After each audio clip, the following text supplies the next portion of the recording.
في مجتمعاتنا العربية بالأخص نظرة المجتمع للبنت مليانة عبثيات وتناقضات غريبة، ودايما بيفرضوا عليها ازاي تلبس، ازاي تتكلم، ازاي تعيش حياتها. ليه مجتمعاتنا العربية بتشوف البنت خطيئة وتتمنى الخلاص منها؟ كل ده هنعرفه دلوقتي. بصراحة معاناة البنت بتبدأ من لحظة الولادة، لما الأهل يعرفوا إن المولودة بنت تحس إن فرحتهم تتحول لمواساة، يعني تحسهم من البداية بيصبروا نفسهم كونها اتولدت بنت، فتلاقيهم بيحكموا عليها من أول نفس ليها في الحياة. وأساسا كونك اتولدتي بنت ده تاني أسوأ شيء طبعا، وأول أسوأ شيء هو إنك اتولدتي أصلا في العالم العربي. طيب لو حابين نفهم وجهة نظر الأهل في محاولة السيطرة على البنت عشان يقبلوا بالأمر الواقع ويدخلوا في قلب الأنوثة اللي فرض المجتمع، وده يا عزيزتي قالب غير مرئي لكنه صارم لأبعد الحدود. يعني الأنوثة لازم تبقي جميلة، بشرتك فاتحة نضرة نظيفة دايما، صوتك ناعم ورقيق مش أي حد يقدر يسمعه غير الخفافيش أو البوم أيهما أقرب،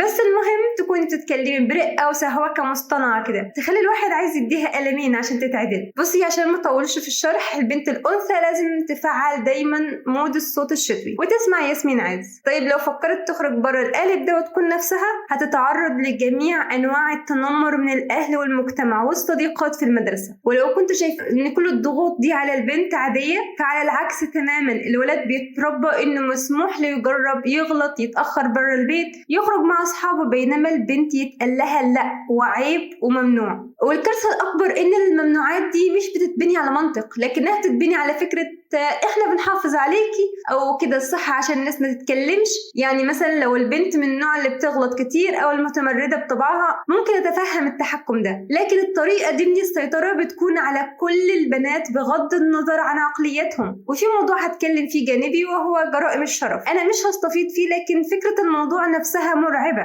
إن أي حد ممكن ينهي حياة بنت بحجة إنه شك فيها بدون دليل قاطع أو شهادة شهود. يعني مثلا حتى لو تعرضت لشيء ما انتوا عارفينه يطبق عليها الحد وينسوا تماما ان ممكن يكون ملهاش ذنب في ده. وطبعا الدين قطع الشك في المسألة دي بشهادة الشهود، يعني لازم يكون رأوها رؤى العين. واللي أكتر إزعاجا هو إن البنت لو تعرضت لموقف تحرش في أي مكان هي الملامة، ولو كانت صغيرة ومش فاهمة ومعرفتش تتصرف يقولوا عليها راضية عن اللي بيحصل، ولو زعقت وعلت صوتها يتقال عليها قليلة أدب. المهم لازم تسكت عن حقها. وبرضه موضوع التحرش ده هتكلم عنه في فيديو لوحده. أنا تقريبا كل شوية بقول هعمل فيديو، بس معاناة البنات تحتاج حد يتكلم عنهم ويكون منهم ويكون فاهم وحاسس كل اللي هما بيحسوه. ونيجي بقى للجزء الأشهر وهو لبس البنت. عزيزتي البنوتة مش مسموح لها تلبس اللي عايزاه والناس من المجتمع يسيبوها في حالها. وأنا هنا مش بتكلم عن منظور الدين، أنا بظهر تناقض المجتمع مش أكتر. طيب للأسف المجتمع العربي شايف إنه من حقه يتحكم في لبس البنت كأنها ملكية عامة، بغض النظر لبست إيه. يعني لو طبقت الدين وبقت محجبة ومحتشمة يتقسموا عليها، ناس تقول إنها معقدة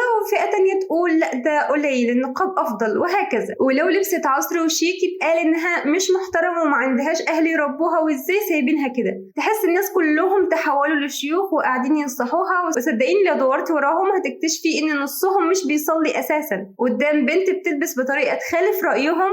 تحس الدقن تطول وعلامة الصلاة تظهر ويدخلوا على الخاص ينصحوها باسم الدين. يا جماعة بس خليكم في حالكم، الموضوع مش في اللبس نفسه، الموضوع في عقلية المجتمع اللي دايما شايف البنت لازم تلبس عشان ترضيهم هم مش عشان ترضي نفسها. ونيجي للنقطة اللي كل بنت بتتعب معاها، وهي الدور الاجتماعي في المجتمع العقيم ده. ولأنها للأسف ليها أدوار لازم تتعامل فيها مع البشر دول، هنا المجتمع عايز الست تكون سوبر وومن، أم مثالية، زوجة كاملة، موظفة ناجحة، بنت مطيعة، تغسل، تطبخ، تذاكر، تدادي، ولو متجوزة تدلع جوزها وتخدمه هو وأهله. ولو قصرت أو غابت عن حاجة من دول يتحول الموضوع لفشل وإنها ست مهملة ومش قد المسؤولية، في حين إن الراجل كل اللي عليه هو الشغل برا البيت وبس. أما الست في مليون مسؤولية عليها غير الشغل والإنفاق. يعني لو ركزت على بيتها يقولوا عنها ضعيفة ومش مستقلة، ولو ركزت على شغلها وطموحها يقولوا عنها أنانية ومش مهتمة ببيتها. طيب هو إيه الصح؟ تتجوز وتكون أسرة وتراعيها وتسيب تعليمها وشغلها، وممكن في أي لحظة جوزها يطلقها،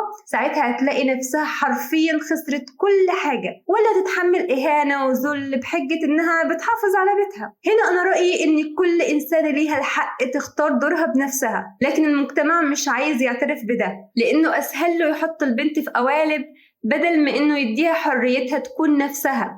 وبرغم كل اللي بتعاني منه البنات، حتى صوتها ورأيها مش ملكها. لما الست تعبر عن رأيها بقوة يقولوا دي متسلطة نسوية وعايزة تهدم المجتمع، ولو سكتت يقولوا دي ضعيفة يا عيني وما بتعرفش تاخد حقها. ده حتى ضحكتها ساعات بتتراقب، ليه بتضحكي كده وصوتك ليه عالي؟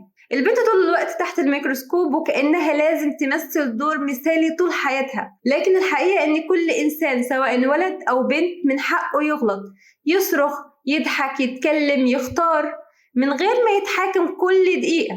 وحابة أضيف حاجة مهمة، وهي إني معاكي وسمعاكي وحاسة بكل معاناتك، وإنتي عمرك ما كنتي لوحدك. أنا هنا جنبك وبدعمك في كل قراراتك. إنتي أجمل حاجة حصلت في الدنيا، وحافظي كويس على نفسك وخليكي دايما قوية. وأخيرا لو أول مرة تشوفيني لايك وشير لو عجبك الفيديو، ولو حبيتي تشوفيني تاني اشتركي في القناة. سلام.